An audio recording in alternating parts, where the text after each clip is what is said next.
प्रधानमंत्री नरेंद्र मोदी 5 दिन की विदेश यात्रा पे हैं। दरअसल पीएम मोदी 16वें शिखर सम्मेलन में हिस्सा लेने के लिए इटली गए थे, जिसके बाद प्रधानमंत्री मोदी 2 दिन के दौरे पर स्कॉटलैंड के ग्लासगो पहुंच गए हैं। ग्लासगो में पीएम मोदी जलवायु परिवर्तन पर हो रहे COP26 समिट में हिस्सा लेंगे। साथ ही इस समिट को प्रधानमंत्री संबोधित भी करेंगे।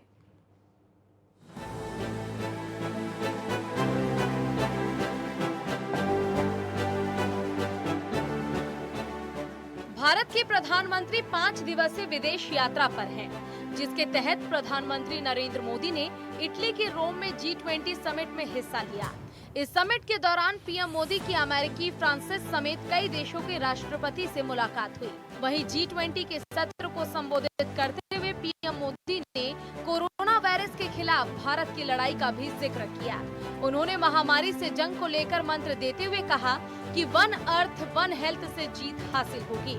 रोम में पीएम मोदी की बैठक को लेकर जानकारी देते हुए विदेश सचिव हर्षवर्धन श्रृंगला ने बताया है कि पीएम मोदी ने G20 देशों को भारत के आर्थिक सुधार और सप्लाई चेन डाइवर्सिफिकेशन में अपना भागीदार बनाने के लिए आमंत्रित किया है। साथ ही उन्होंने इस तथ्य को भी सामने रखा कि महामारी की चुनौतियों के बावजूद भारत विश्वसनीय सप्लाई चेन के संदर्भ में एक विश्वसनीय भागीदार बना रहा है। आपको बता दें कि G20 समिट में प्रधानमंत्री नरेंद्र मोदी और अन्य विश्व के नेताओं ने इटली के रोम में स्थित रोमा कन्वेंशन सेंटर में वैश्विक अर्थव्यवस्था और वैश्विक स्वास्थ्य सत्र में भी हिस्सा लिया। साथ ही प्रधानमंत्री नरेंद्र मोदी ने वेटिकन सिटी में ईसाई धर्मगुरु पॉप फ्रांसिस से भी मुलाकात की और उन्हें भारत आने का न्योता दिया, जिसे पॉप फ्रांसिस ने स्वीकार किया है। प्रधानमंत्री नरेंद्र मोदी ने सिंगापुर के प्रधानमंत्री से भी मुलाकात की। कोरोना महामारी के बाद की अवधि में ये उनकी पहली व्यक्तिगत बैठक थी। दोनों नेताओं ने जलवायु परिवर्तन से निपटने के वैश्विक प्रयासों और आगामी COP26 पर चर्चा की। इसके साथ ही पीएम मोदी ने कोरोना की दूसरी लहर के दौरान भारत को कोविड सहायता प्रदान करने के लिए सिंगापुर की सराहना भी की। G20 समिट में शामिल होने के बाद प्रधानमंत्री नरेंद्र मोदी स्कॉटलैंड के ग्लासगो पहुंच गए हैं। पीएम मोदी जैसे ही ग्लासगो में उतरे, वहां मौजूद भारतीय समुदाय के लोगों ने मोदी है भारत का कहना गाकर उनका जोरदार स्वागत किया। पीएम मोदी 2 दिन के दौरे पर ग्लासगो में ही रहेंगे। ग्लासगो में पीएम जलवायु परिवर्तन पर होने वाली COP26 समिट में हिस्सा ले रहे हैं। साथ ही इस समिट को पीएम मोदी संबोधित भी करेंगे। जानकारी के मुताबिक पीएम मोदी ब्रिटेन के प्रधानमंत्री बोरिस जॉनसन के साथ द्विपक्षीय बैठक भी करेंगे। United Nations framework convention on climate change यानी कि UNFCCC की ओर से हो रही 26वीं conference of parties COP26 Scotland के ग्लासगो में शुरू हो गई है और ये समिट 12 नवंबर तक चलेगी। इस समिट में करीब 200 देशों के प्रतिनिधि हिस्सा ले रहे हैं और इसमें 2030 तक उत्सर्जन में कटौती करने के तरीकों पर चर्चा की जाएगी। समिट के आखिर में मेहमानों के लिए स्कॉटलैंड के मशहूर kelvin Grove art gallery and museum में रिसेप्शन रखा जाएगा, जिसमें पीएम मोदी भी शामिल होंगे। इस रिसेप्शन में क्वीन एलिजाबेथ समेत शाही परिवार के सदस्य, प्रिंस चार्ल्स, उनकी पत्नी कैमिला और प्रिंस विलियम, उनकी पत्नी केट मिडल्टन भी शामिल होंगी। बता दें कि कल PM Modi Switzerland, Finland, Israel, Nepal, Malawi, Ukraine, Japan और अर्जेंटीना के राष्ट्र अध्यक्षों के साथ द्विपक्षीय बैठक भी करेंगे। इसके साथ ही माइक्रोसॉफ्ट के को फाउंडर बिल गेट्स से भी मुलाकात करेंगे। ब्यूरो रिपोर्ट, नेटवर्क है।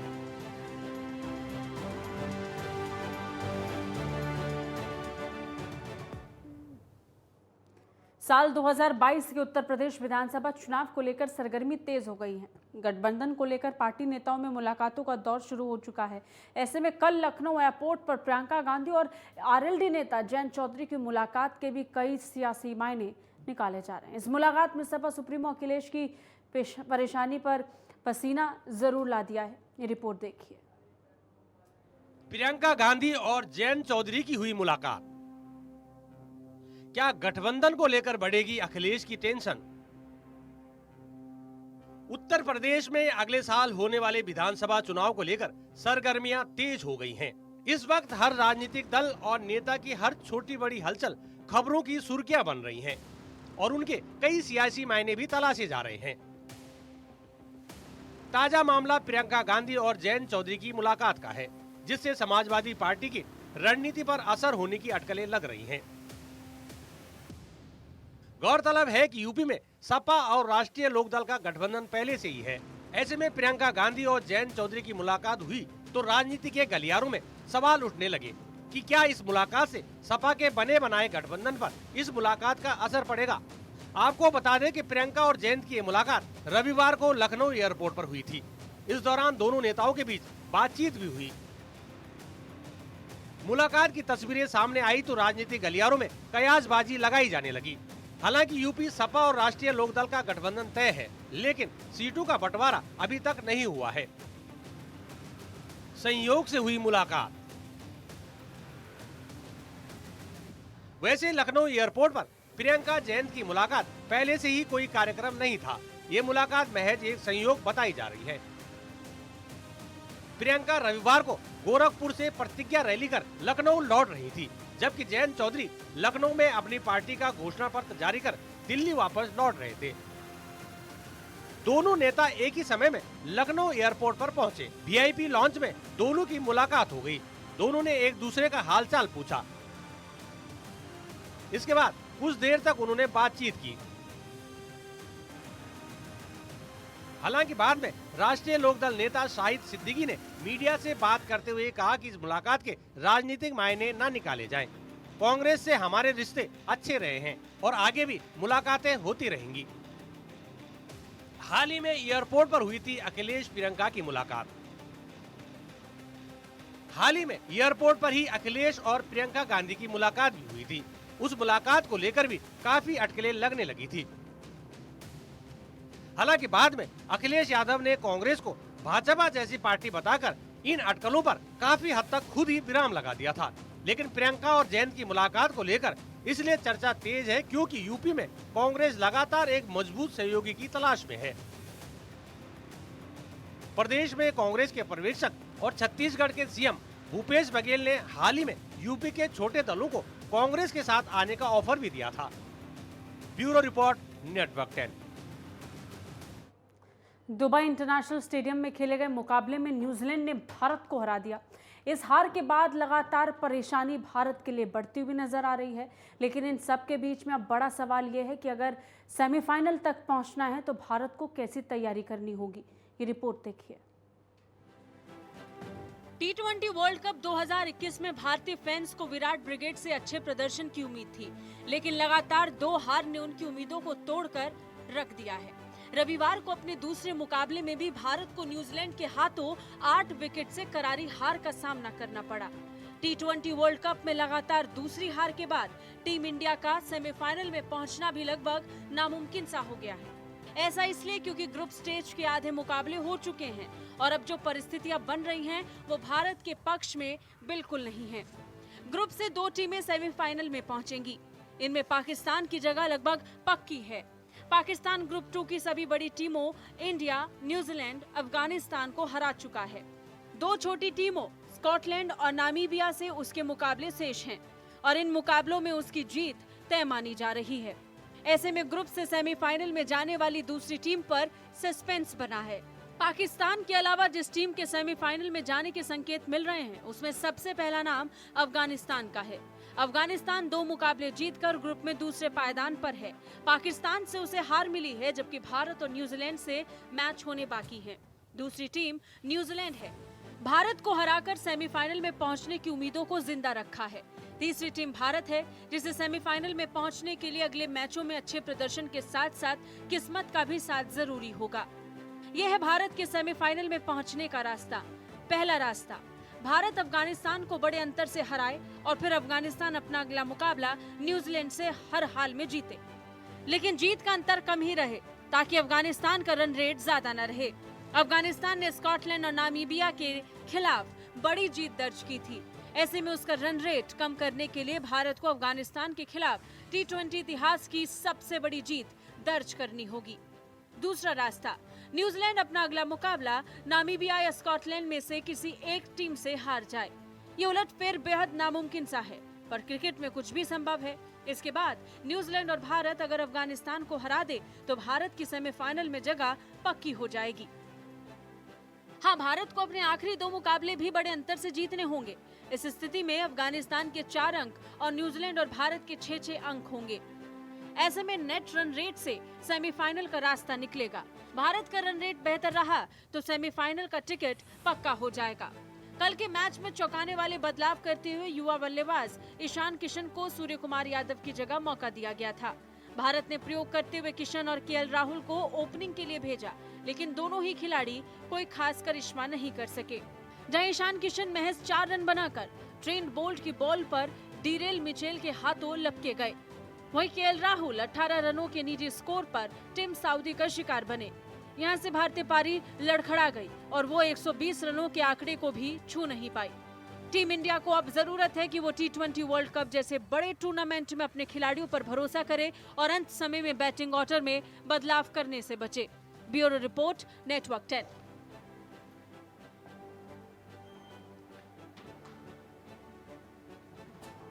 में कोरोना महामारी के कारण 19 महीने तक बंद रहे ज्यादातर स्कूलों की सभी कक्षाएं एक बार फिर आज से शुरू हो गई हैं, जबकि कुछ स्कूलों ने त्योहारों के बाद कक्षाएं शुरू करने का निर्णय लिया है।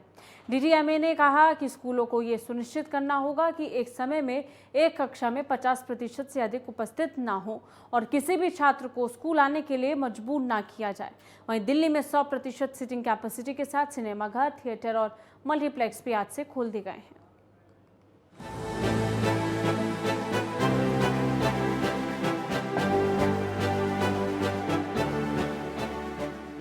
देश में कोरोना के कम हो रहे मामलों को देखते हुए देश के अलग अलग राज्यों में स्कूल, कॉलेजों को खोले जाने का सिलसिला जारी है।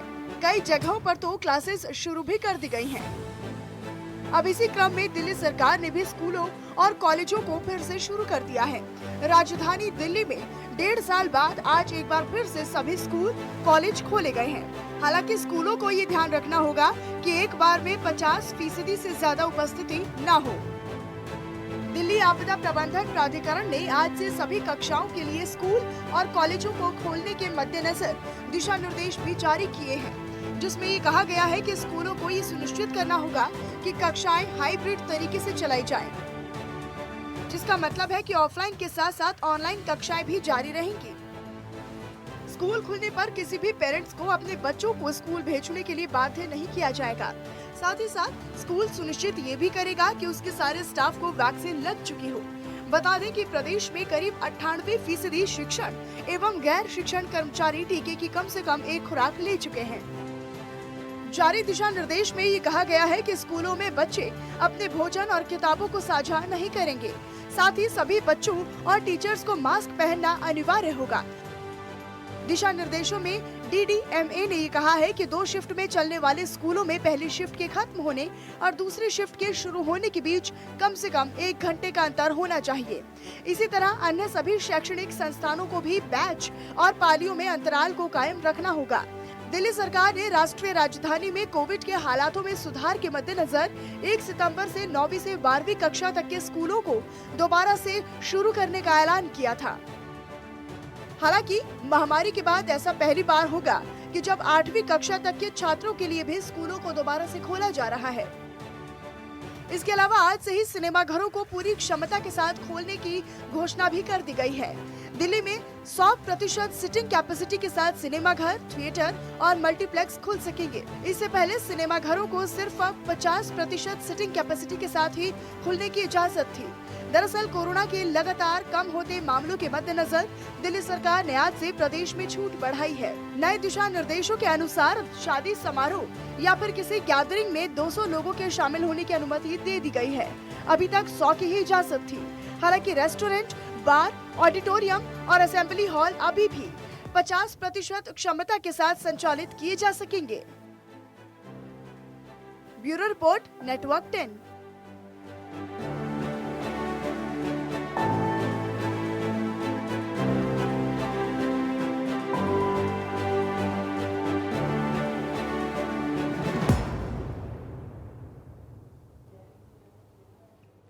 देश में त्योहारों की शुरुआत हो गई है और नवंबर में एक के बाद एक दिवाली, भाई दूज, गोवर्धन, गुरु नानक जयंती समेत कई त्योहार एक साथ आने की वजह से बैंक कर्मी लंबी छुट्टी पर जा सकते हैं, जिसकी वजह से बैंकों के कामकाज में भारी असर पड़ेगा।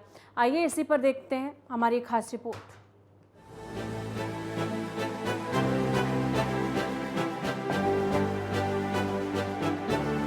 देश में दशहरे के बाद से त्योहारों की शुरुआत हो जाती है और नवंबर आते आते त्योहारों की झड़ी लग जाती है।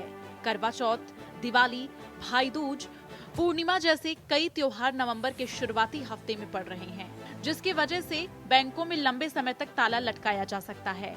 और अगर आपका बैंक में कोई भी काम अटका पड़ा है या फिर आने वाले समय में आप अपना काम करवाना चाहते हैं, तो आपके लिए जानना बेहद जरूरी है, क्योंकि आने वाले समय में देश के तकरीबन सभी राज्यों में बैंक कर्मचारी लंबी छुट्टियों पर जा सकते हैं। आपको बता दें कि साल 2021 नवंबर में बैंक कर्मी 17 दिनों की छुट्टी पर रहेंगे, यानी बैंकों में 17 दिन के लिए कोई भी कामकाज नहीं होगा। नवंबर में पड़ने वाले कई त्योहारों के चलते इस साल देश के अलग अलग राज्यों में बैंकों के लिए 11 दिन की छुट्टियां तय की गई हैं। लेकिन इन 11 दिनों के अलावा 4 रविवार और 2 शनिवार भी पड़ रहे हैं, जिसकी वजह से बैंकों में 4 दिन का हॉलिडे और बढ़ जाएगा, जिसकी वजह से 17 दिन के लिए बैंकों का कामकाज बंद रहेगा। ग्राफिक्स के जरिए समझिए किन राज्यों में कौन सी छुट्टियां पड़ेंगी। 1 नवंबर को कन्नड़ राज्योत्सव के चलते बेंगलुरु और इम्फाल के बैंक बंद रहेंगे। 3 नवंबर नरक चतुर्दशी की छुट्टी पर बेंगलुरु बैंक बंद रहेगा। 4 नवंबर को दिवाली, अमावस्या, काली पूजा के मौके पर बेंगलुरु को छोड़कर देश के सभी राज्यों में बैंक बंद रहेंगे। 5 नवंबर को विक्रम संवत गोवर्धन पूजा के अवसर पर उत्तर प्रदेश, गुजरात, छत्तीसगढ़, कर्नाटक, उत्तराखंड, सिक्किम, राजस्थान और महाराष्ट्र के बैंक बंद रहेंगे। 6 नवंबर को भाई दूज के मौके पर उत्तर प्रदेश, गुजरात, सिक्किम के बैंक बंद रहेंगे। 7 नवंबर रविवार को पूरे देश के सभी बैंक बंद रहेंगे। 10 और 11 नवंबर को छठ पूजा के मौके पर बिहार, झारखंड, उत्तर प्रदेश के बैंक बंद रहेंगे। नवंबर को वांगला उत्सव के मौके पर शिलोंग के बैंक बंद रहेंगे। 13 नवंबर महीने का दूसरा शनिवार पड़ने की वजह से बैंक बंद रहेंगे। 14 नवंबर रविवार को सभी जगह के बैंक बंद रहेंगे। 19 नवंबर गुरु नानक जयंती के मौके पर मध्य प्रदेश, छत्तीसगढ़, गुजरात, पंजाब, हरियाणा, बंगाल, राजस्थान, महाराष्ट्र, बिहार और दिल्ली के बैंक बंद रहेंगे। 21 नवंबर को रविवार के चलते देश के सभी बैंक बंद रहेंगे। 22 नवंबर को कनकदास जयंती के अवसर पर बेंगलुरु के बैंक बंद रहेंगे। 23 नवंबर को सेंगकटसेन, शिलोंग के बैंक बंद रहेंगे। 27 नवंबर को शनिवार के चलते सभी जगह के बैंक बंद रहेंगे। 28 नवंबर रविवार के चलते देश भर के बैंक बंद रहेंगे। आपको बता दें कि इन सभी छुट्टियों में अलग अलग राज्यों में होने वाली छुट्टियां शामिल हैं। वहीं इन सभी छुट्टियों से जुड़ी पूरी जानकारी आपको भारतीय रिजर्व बैंक की वेबसाइट www